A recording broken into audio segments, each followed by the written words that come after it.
E aí, rapaziada, tem até uma música temática para a live de hoje, né?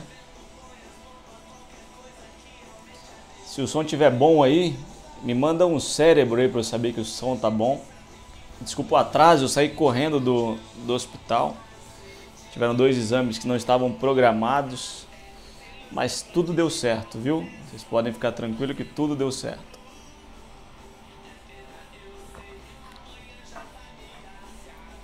Então a música, manda um cérebro aí se você estiver escutando bem. Estão escutando a música temática também? Porque o nosso tema de hoje é Phases Score, né? Então a gente vai falar um pouquinho sobre o Phases. Então a gente vai tentar falar um pouquinho sobre o Phases. Vamos esperar aí o pessoal entrar devagar aí, estamos entrando.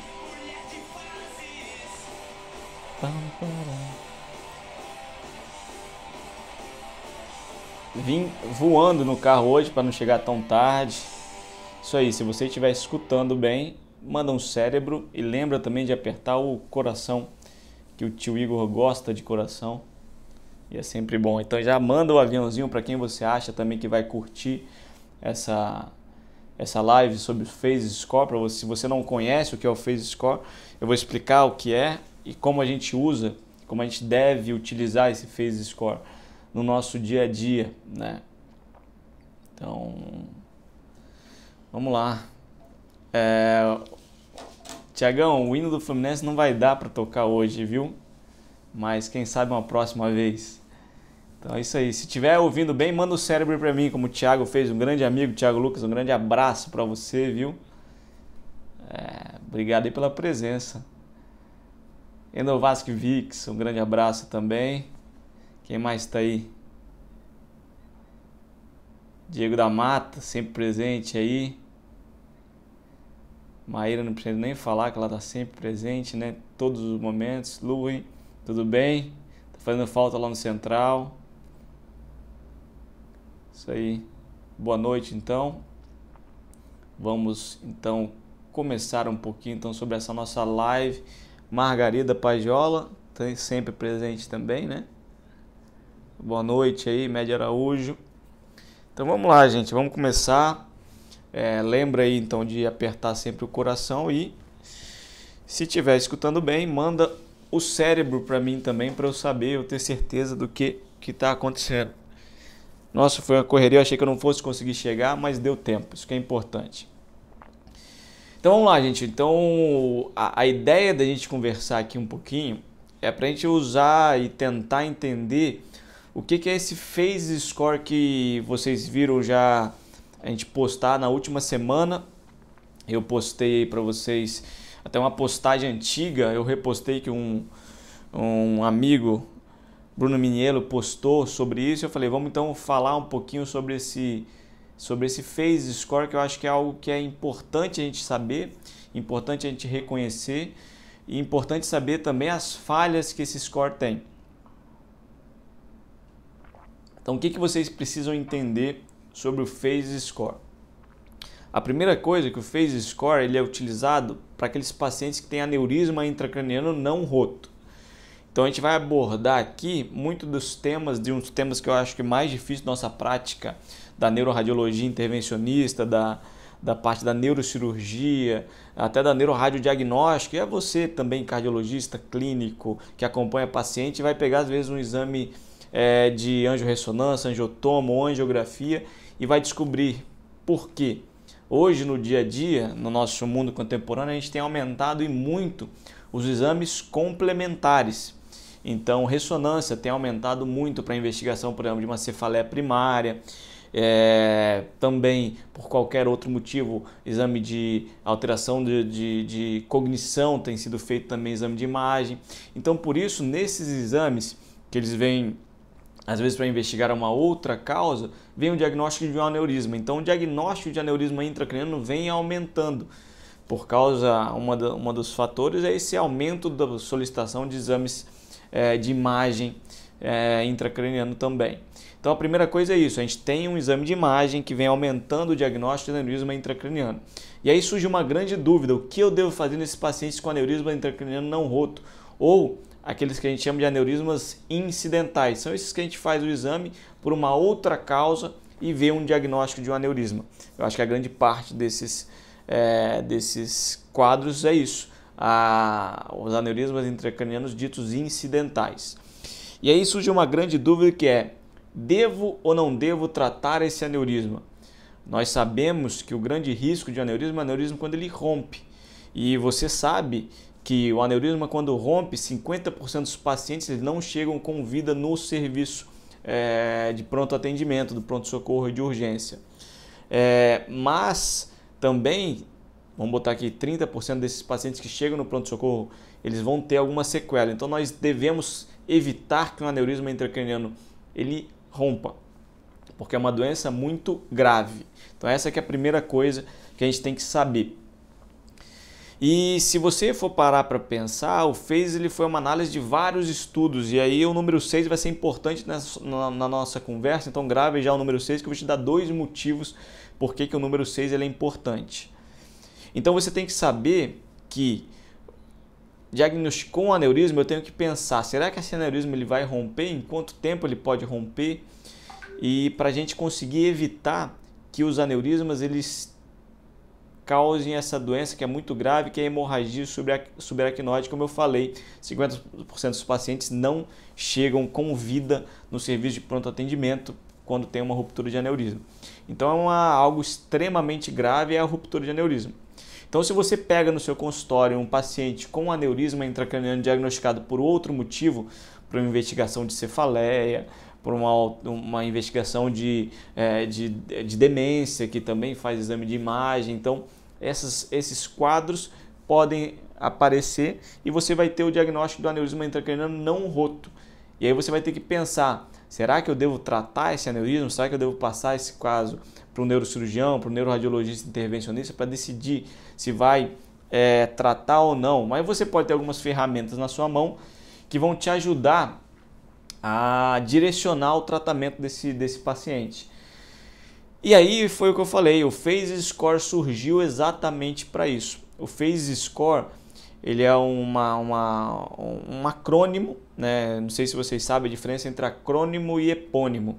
Então, por exemplo, a síndrome de Guillain-Barré é um epônimo. Nós utilizamos o nome das pessoas que descreveram a doença, dando o nome da doença. Então isso é um epônimo. Na neurologia existe muito disso.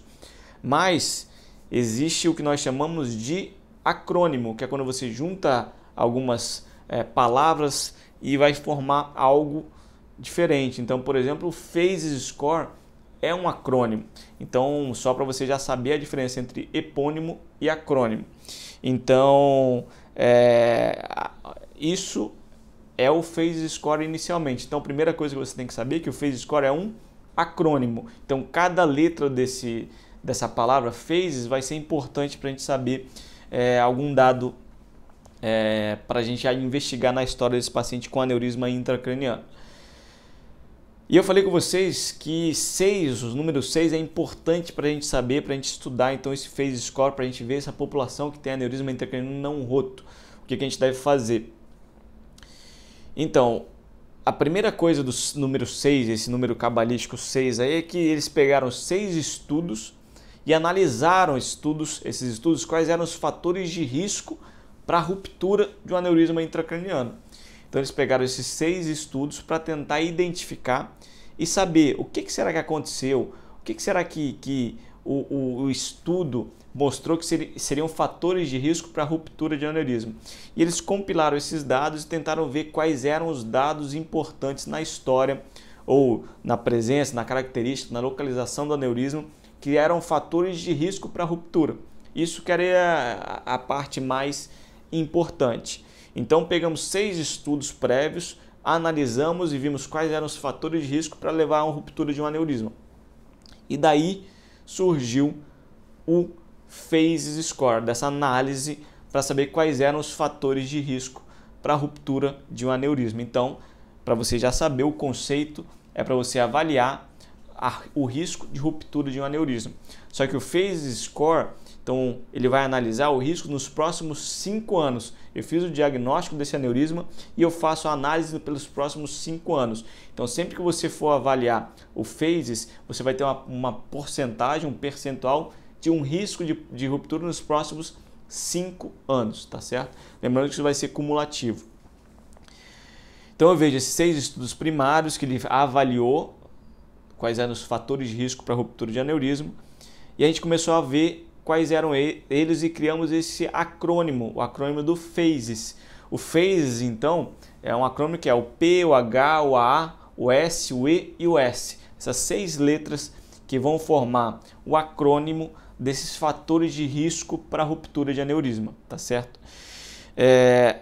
Quais são esses 6 fatores? Só então, antes aí da gente continuar, eu quero que você já anote aí na sua agenda que na próxima semana, no dia 4 de fevereiro, também numa quinta-feira, nós vamos fazer uma outra live, tá bom? Uma live, eu e meu pai falando um pouquinho sobre o AVC. Eu acho que quem está aqui já deve ter visto a história aí do papai. E semana que vem, esse mesmo horário, já anota aí na sua agenda, a gente vai fazer uma live sobre AVC, um bate-papo, eu e meu pai. Meu pai gosta muito de falar, gosta mais de falar do que eu, sobre o AVC, sobre as sequelas, como superar as sequelas do AVC. Então, eu espero você também aqui na próxima quinta-feira, às 8h08. Espero não chegar tão tarde assim, tá bom? Então, já avisa para quem você quiser também. Então, vamos seguir aí. Então, eu falei com vocês que o acrônimo PHASES é sobre 6 pontos importantes. Então, quais foram os dados que a gente viu nesses 6 estudos prévios que eu falei com vocês para ver quais eram os fatores de risco do AVC? Então, o P você vai ter que lembrar de alguma coisa importante. O P aí do português ou do inglês vem da mesma coisa, lembrando que o PHASES, esse acrônimo vem do inglês. Então, o professor Feres Haddad, prazer ter o senhor aqui, um dos maiores nomes da neurocirurgia vascular do mundo, aí, um dos maiores nomes do Brasil também, professor Feres, aprendi muito com ele lá no Unifesp. É um prazer tê-lo aqui para a gente, nessa live aí, professor Feres. Para quem não, acho que quem gosta de neurologia vascular, neurocirurgia vascular, conhece o nome, dispensa apresentações. Professor Feres, obrigado pela presença aí. Então, o PHASES, são 6 pontos importantes que a gente vai estudar. Primeiro, o P. O P do PHASES é sobre a população, o population, né? E a população, ela vai ter cada ponto desse, você vai classificar e vai pontuar. Então, na população, ela vai ganhar 0 pontos, 3 ou 5 pontos. Isso vai depender qual é a origem do paciente que você está tendo. Aqui no Brasil, normalmente, não vai pontuar nada. Só se ele for japonês, ele vai pontuar 3 pontos de origem japonesa, ou se ele for finlandês, aí ele vai pontuar 5 nessa escala. Ele vai somando pontos. E no final disso, a gente vai saber quantos pontos, qual vai ser a pontuação do nosso paciente com aneurisma intracraniano incidental, aneurisma intracraniano não roto, né? Então, o P de população vai variar de 0, que ele não tem essa origem nem japonesa nem finlandesa. Japonês ele vai pontuar 3 e finlandês ele vai pontuar 5. Por que isso, Igor? Lembrando que a incidência de aneurismas nessa população de ruptura é muito maior. Por isso que o PHASES score vai pontuar muito. E isso é um dado importante que eu vou comentar no final, porque que eu acho que é importante utilizar em outros países e não no Brasil o score PHASES. Então, a primeira coisa que você aprendeu desse acrônimo, que é o acrônimo PHASES, o P do PHASES é de população. E o P do PHASES de população vai depender de qual é a origem desse paciente. E a gente vai ver 0, que ele não tem nem origem finlandesa nem japonesa, ele ganha 0 pontos. Ou ele tem origem japonesa, ele vai ganhar 3 pontos. Ou se ele tem origem finlandesa, ele vai ganhar 5 pontos, tá certo? Então esse é o primeiro ponto do score PHASES. Depois a gente vai seguir por alguns outros dados. E eu expliquei aqui para vocês já o motivo que essas populações ganham mais pontos no PHASES. Aí quem entrou aí agora foi o Edilson Padiola, quem vai participar da próxima live na próxima semana sobre o tema de superando as sequelas do AVC. Para quem não sabe, o Edilson é meu pai, ele teve um AVC no ano passado, e a gente vai conversar um pouquinho sobre isso, sobre o AVC e superando as sequelas do AVC. Então, a população eu falei. Depois, qual outra letra desse acrônimo PHASES? É a letra H. A letra H você vai ver se ele tem hipertensão arterial sistêmica ou não. É um fator de risco para ruptura de aneurisma também. Então a hipertensão, se o paciente não tem hipertensão, ele vai ganhar 0 pontos. Se ele tem hipertensão, ele vai ganhar 1 ponto. Então a gente vai somando os pontos desse paciente, o P de população, o H de hipertensão, se ele tem ou não tem hipertensão arterial sistêmica. Não tem, 0 pontos. Tem, ele vai pontuar 1 ponto, porque a hipertensão é um fator de risco para ruptura de aneurisma. Então nós já vimos o P, nós já vimos também o H, então no phases vamos seguindo aí. O terceiro, qual que é? É o A. E aí o A do inglês vem de age ou idade. Então você vai separar esse grupo em dois grupos de idade. Aqueles que têm menos de 70 anos e aqueles que têm mais de 70 anos. Tiverem mais, ele vai ganhar 1 ponto. Menos, ele não vai ganhar pontos. Então nós vimos aí o P de população, vocês viram, japonês 3 pontos, finlandês 5 pontos, H, hipertensão, sim ou não, e A de idade, do inglês age, e aí ele vai pontuar 0 ou 1 ponto, tá certo? Então nós vimos 3 primeiros do phase, desse acrônimo P, o H e o A.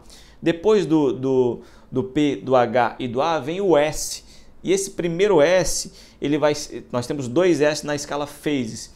Esse S primeiro vem de size, de tamanho. Então, qual que é o tamanho desse aneurisma? O phase score ele vai se basear em alguns estudos mais anteriores que colocavam a ideia de quanto maior o aneurisma, maior a chance de ruptura.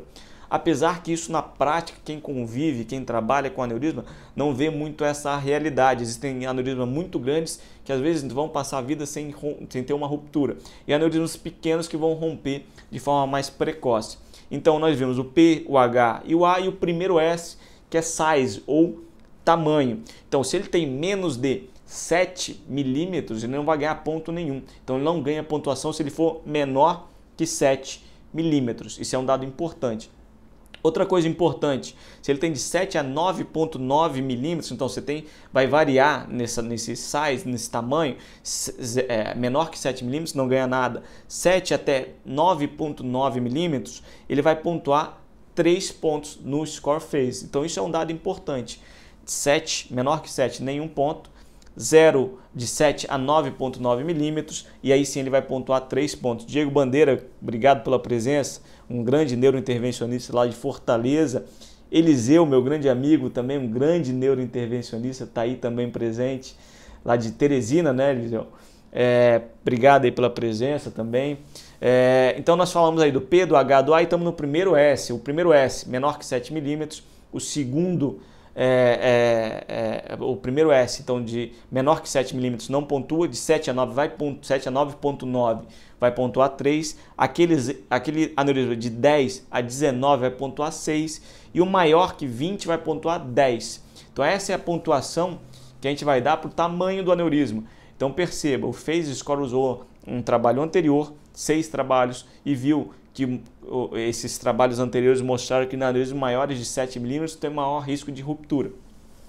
Mas na prática do dia a dia nós conseguimos ver muitos aneurismas que romperam com menos de 7 milímetros. Então isso é outra discussão que a gente pode fazer um outro momento. Então nós vimos o P, o H, o A e o S, esse primeiro S. E depois vem o E. O E vem de Early Hemorrhage. Ou seja, se ele teve uma hemorragia prévia de outro aneurisma em outro sítio, ele tem 2 aneurismas, foi diagnosticado um por causa de uma ruptura, e aí ele teve ele tinha diagnosticado um outro aneurisma.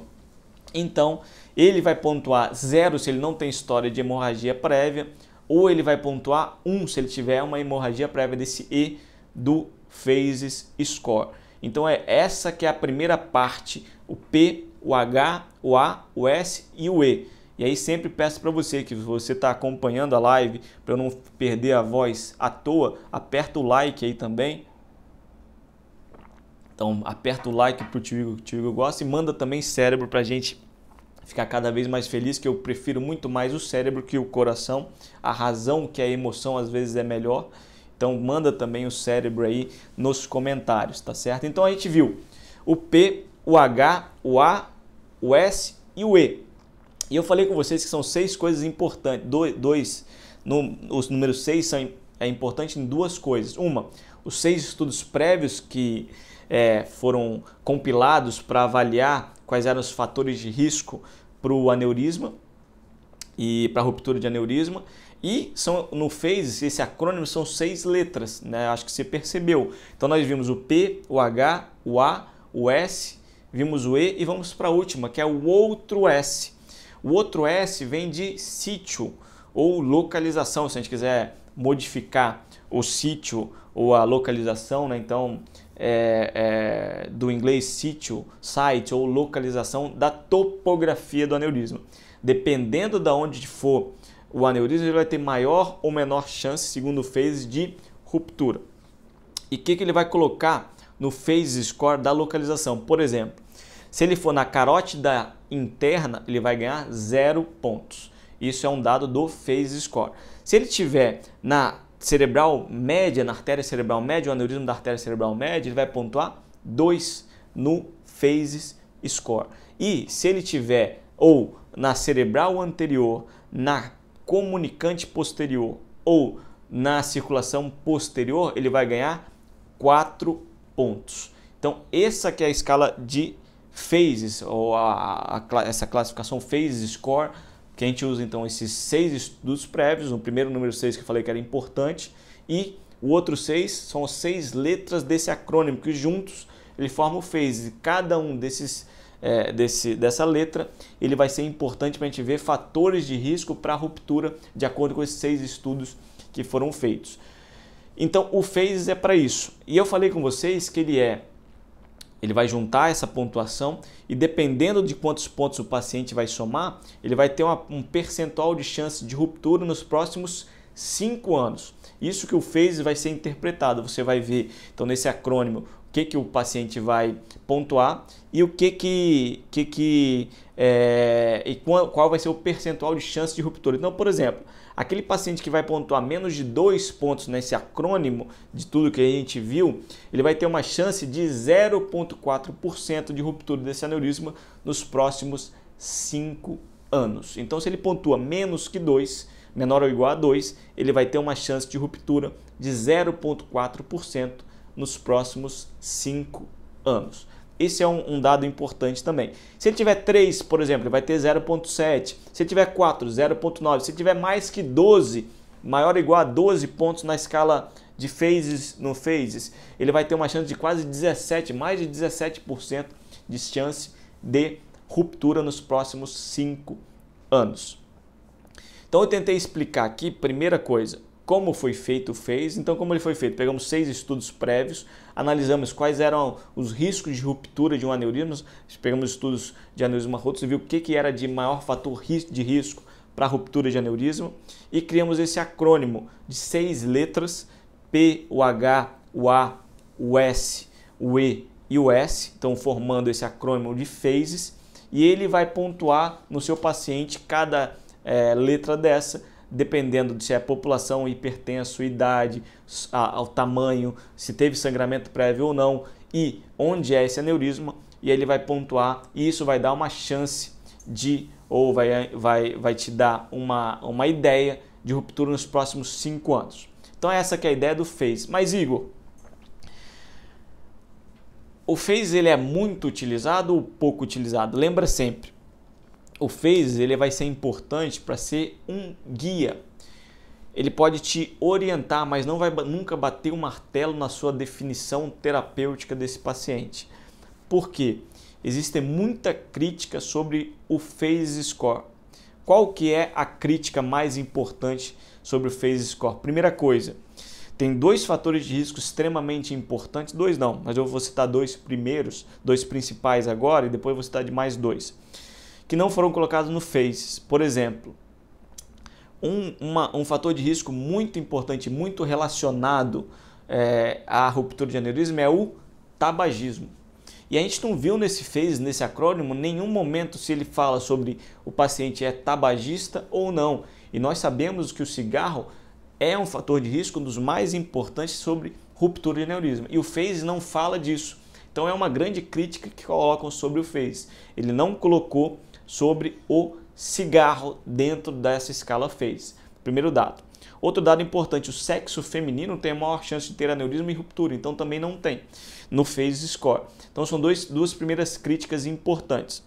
E outra coisa importante que não tem no FACES score, que a gente que trabalha com aneurisma e acompanha, é os pacientes com aneurisma eles podem mudar a morfologia. Um aneurisma pode ser diferente de um paciente para outro. Então ele tem um dom muito mais regular, ele não tem a presença de mamilos, muitos mamilos, que são como se fossem protrusões no próprio aneurisma, ou alguns trabalhos mostram com saco filho, Dorsac, então pode ser essa indentação, esse mamilo no próprio saco do aneurisma. Isso é um fator de risco para ruptura também. E isso também não está no FACES. Se ele tem a conformação, como é feito, como é a cara desse aneurisma, também não está no FACES. Então, outra grande crítica. Eu não sei qual é a cara desse aneurisma somente pelo FACES. Não consigo avaliar. Então, é outra grande crítica. E outra crítica também que a gente pode fazer do FACES score é ele não fala nada se eu acompanho esse aneurisma e ele começa a crescer de tamanho. Se um paciente tem um aneurisma que ele tinha 4 milímetros, depois ele foi para 6 milímetros, ele não chegou naquele nível de 7 que o FACES vai pontuar, mas ele aumentou de 4 para 6 milímetros. E o aumento em exames seriados, ele pode ser um indicativo que esse aneurisma pode romper. E isso também não é visto no FACES score, que é outra grande crítica sobre o FACES score. Da gente não saber, a morfologia do aneurisma, 2, a gente não sabe se ele teve um crescimento no acompanhamento desse aneurisma, então são dois fatores importantes. E não fala nada de tabagismo no FACES score. Então esses são dados que eu não vejo no FACES score. Por isso ele nunca vai ser algo que vai definir a conduta, mas ele pode auxiliar e demonstrar também numa discussão com o paciente, com os familiares, e mostrar, olha, o seu FACES score é isso. Mas eu não vou usar isso, somente isso, eu vou ver qual é o jeito do seu aneurisma, se ele cresceu, onde é a localização. Isso vai te ajudar também a pensar sobre tratar ou não tratar um aneurisma incidental. Então não só o FACES que pode ser utilizado. E hoje nós temos algumas outras coisas que podem nos ajudar. Por exemplo, Vessel Wall Image, ou seja, ressonância de parede. A ressonância de parede pode mostrar uma inflamação maior no aneurisma que pode estar relacionado à ruptura. Também já há alguns trabalhos mostrando isso, que a presença, então, que eu falei, de esse aneurisma lobulado, com vários Dorsacs, ou seja, vários sacos no próprio aneurisma, ele é irregular, pode ser um fator de risco para ruptura. Aumento do aneurisma e há uma captação de contraste. Exame seriado, às vezes você pode fazer isso para fazer segmento, faz um Vessel Wall, um exame de parede, o aneurisma não tem captação, você faz um novo e tem captação, esse aneurisma está inflamado, ele pode sim levar a uma ruptura. É um dado extremamente importante também que a gente precisa ter. Então esses são as grandes falhas do FACES score. Então ele pode ser um auxílio, como se fosse uma bengala para mim, para me ajudar, para tentar direcionar um pouco mais a possibilidade terapêutica, mas nunca vai ser algo que vai bater o martelo para a gente pensar em tratar esse aneurisma somente pelo FACES score. E as experiências que eu tive fora do país, na França nem é utilizado o FACES score. Então no serviço a gente nem fazia o cálculo do FACES score. Para você ter ideia. Então quem trabalha de forma habitual com o FACES, com o aneurisma ou com as doenças cerebrovasculares, vai perceber que o FACES ele pode auxiliar, mas ele tem muitas falhas e por isso ele não é utilizado de forma absoluta para direcionar o tratamento dos aneurismas intracranianos. E outro dado importante que eu acho que é importante, que é interessante a gente falar sobre o FACES, quando a gente falou na localização, não sei se você percebeu, eu falei artéria carótida interna, artéria cerebral média e, na terceira posição, cerebral anterior, comunicante posterior e circulação posterior. Se a gente for analisar, a gente não sabe se o que eles falaram sobre comunicante posterior, se ele queria dizer sobre o segmento comunicante da carótida interna, que é um local muito comum de aneurisma. Então nós não sabemos se ele quis dizer isso ou não, ou se é um aneurisma da comunicante posterior, que é raro. É mais comum você ter um no segmento comunicante da artéria carótida interna do que na própria comunicante em si. Então você tem que saber que essa localização que o Phases coloca é um pouco confusa também. Ele fala sobre a artéria cerebral anterior. A artéria comunicante anterior é um local que, se você tiver um aneurisma ou tiver algum paciente que tem aneurisma, é um local que pode romper em tamanhos menores. Então por isso também que é importante você reconhecer que existem algumas falhas no Phases que a gente precisa reconhecer. E você sabendo dessas variações, você vai saber avaliar de forma mais crítica o Phases Score. Então ele é um dado que pode nos ajudar, pode nos auxiliar, mas eu acho que nunca pode ser algo que vai bater o martelo para você definir o tratamento do paciente com um aneurisma intracraniano. Ele pode te auxiliar, mas nunca vai ser algo que vai definir o seu tratamento. Alguma dúvida, algum questionamento que vocês têm sobre o Phases Score, vocês podem mandar aqui, vocês podem encaminhar, vocês podem perguntar nesse momento. E aí até alguém viu que teve um trabalho que a gente escreveu quando a gente estava lá no serviço na França sobre o Phases Score, que foi muito mais um trabalho filosófico, né? Que foi uma avaliação que eu fiz. Eu peguei e avaliei todos os pacientes com aneurisma roto do serviço. Todos esses pacientes eu peguei para avaliar qual será que era, de uma forma hipotética, vamos colocar assim, se eu pegasse esses pacientes que eles não tivessem sido roto.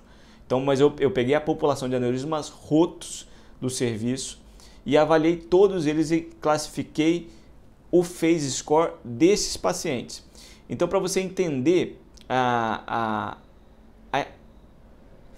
falha que às vezes pode ter no Phases, pegamos todos os aneurismas rotos do serviço e avaliamos o Phases nessa população, que é já teoricamente um erro metodológico, que eu apliquei uma escala de aneurisma não roto numa população de aneurisma roto.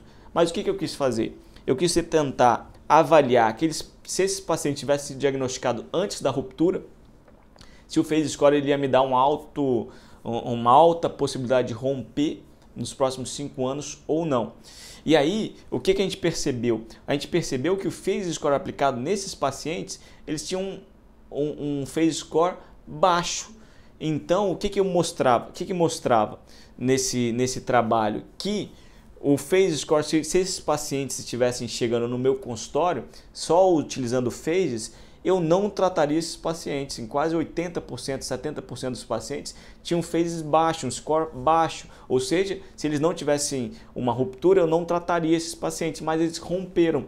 E outro dado importante, a maior parte dos aneurismas rotos do serviço tinham menos de 5 milímetros. Então, são dados que a gente começa a avaliar e pensar, será que o Phases Score ele é realmente algo que deva ser utilizado de forma rotineira na prática ou não?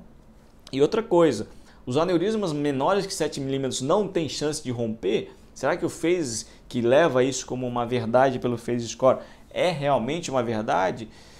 E eu mostrei com alguns dados nesse trabalho que foi publicado no Journal of Neuroradiology.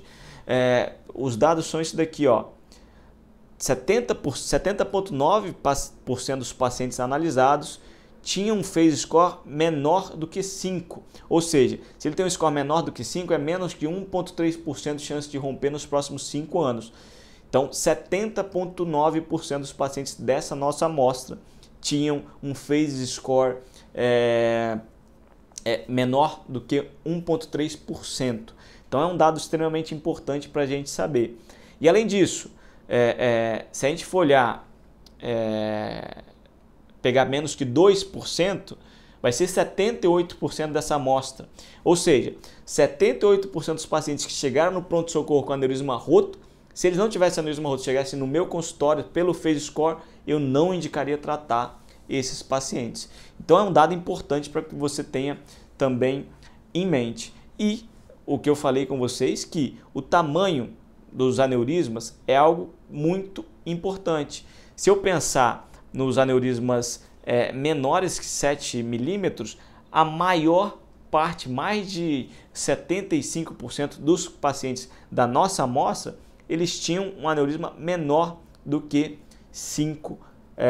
7 milímetros, tá certo? 50% mais ou menos tinham um aneurisma menor do que 5 milímetros. Então, são dois dados que a gente vai pensar. Será que esse aneurisma, será que o phase score ele é tão bom assim? Eu acho que ele tem uma parte importante, que ele deve ser utilizado, mas não deve nunca bater o martelo para isso, tá certo?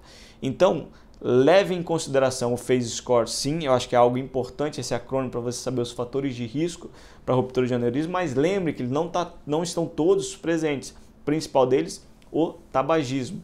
E alguns dados importantes do segmento do paciente que podem ser importantes também para o nosso acompanhamento. Então, se você curtiu essa live, aperta no coração para mim. Se você curtiu a live também, além de apertar no coração, porque aqui no Instagram eles colocaram o coração mais importante que o cérebro, né? Então, manda também um cérebro para mim aqui nos comentários, que é importante. E eu espero muito que você venha conosco para a próxima quinta-feira, às 8h08 da noite, a próxima live, que vai ser a live da primeira live sobre o Page Talks. O Page Talks vai ser essa conversa entre o Pagiola filho, eu, e o Pagiola pai, meu pai, sobre uma conversa sobre o AVC, o que o AVC mudou na nossa vida, como a gente está andando para superar as sequelas do AVC. Então, se você quiser, já marca na sua agenda para a gente conversar um pouquinho sobre isso. Manda aí também o hashtag PageTalks para a gente conversar na próxima semana sobre como o meu pai, ele gosta muito mais de falar do que eu, então vai ser uma briga muito boa aqui sobre como superar as sequelas do AVC. Isso aí que minha mãe mandou é save the date, então lembre-se, quinta-feira que vem, às 20h08, a gente vai falar sobre um bate-papo, primeira live sobre o Page Talks. A gente vai fazer várias lives dessas sobre o Page Talks, sobre essa conversa muito menos teórica, mas eu acho que não menos importante, que a gente vai conversar bastante, eu e meu pai, sobre superando as sequelas do AVC, tá certo? Vamos ver aqui se alguém mandou alguma pergunta sobre esse tema.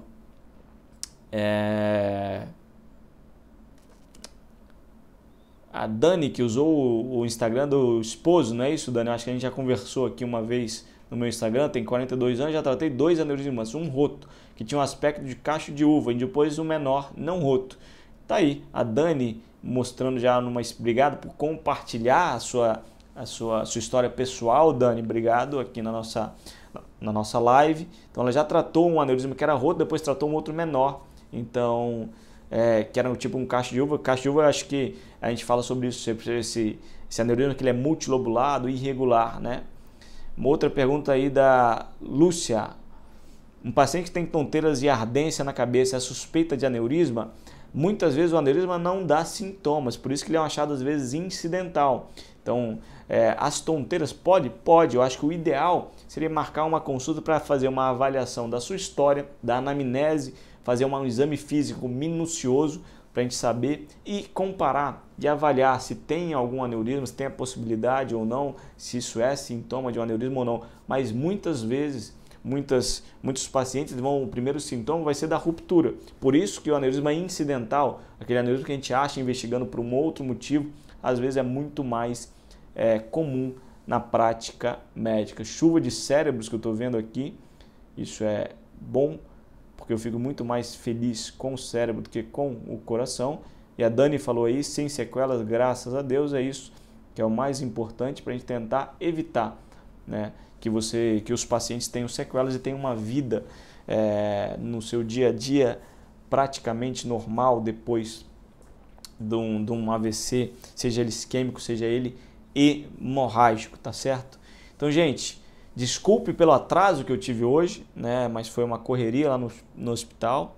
Foi um prazer. A gente vai fazer várias lives aqui para a gente discutir sobre alguns assuntos. Então, se você quiser, manda um direct falando: Igor, queria uma live sobre isso. Igor, eu tenho dúvida sobre isso. Manda um direct, a gente vai colocar e a gente vai tentar atender a todas as requisições que vocês colocam. E outro dado importante, eu falei aqui, está nos meus stories, hoje como é quinta-feira, e você que acompanha aqui sabe que quinta-feira é dia de TBT, mas o nosso TBT ele é um pouco diferente, é sobre a Thrombectomy Thursday.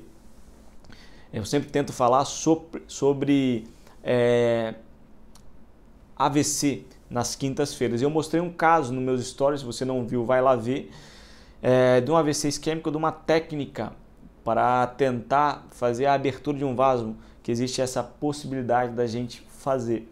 Então eu vou terminar de colocar esse caso lá para a gente discutir também um pouquinho lá. Então, se você quiser também receber o artigo que eu escrevi sobre o phase score, desse score que eu apliquei numa população de aneurisma marroto, que deu esses dados que eu falei: Igor, eu quero o artigo original do phase score, manda um direct, manda seu e-mail, que eu vou mandar para você esses artigos também.